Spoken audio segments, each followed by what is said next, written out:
Okay, so everything we've done so far, we've been using what's already built in to the programming language, Python.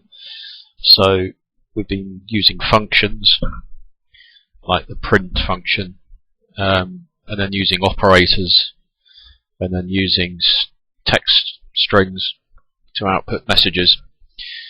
But what we need to do now is to start thinking about variables, because this is when programming becomes programming as we understand it, because it allows the programmer and then the user of the program to actually start inputting useful information that you've programmed to do something useful with.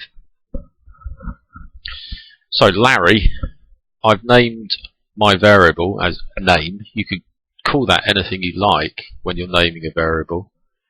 It doesn't really matter. There are a couple of rules that the variable name can only contain numbers, letters, and an underscore. So you can't start it with a number. But you could have guy name.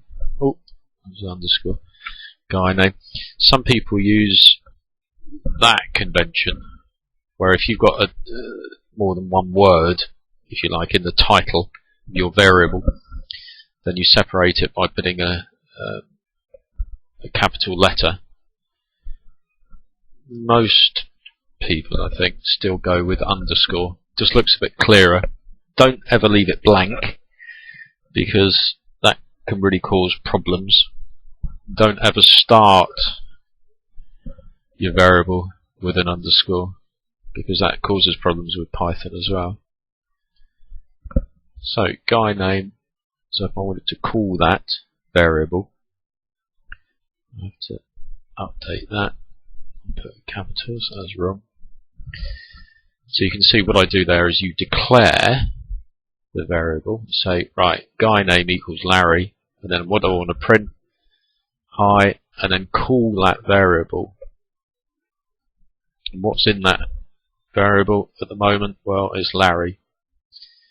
So if I save that,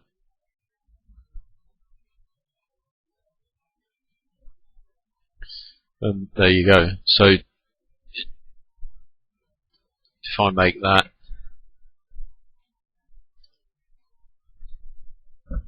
due and save that and run that, so you can see whatever you're declaring that value to be, when you then call it later on in the program, it returns that value to you.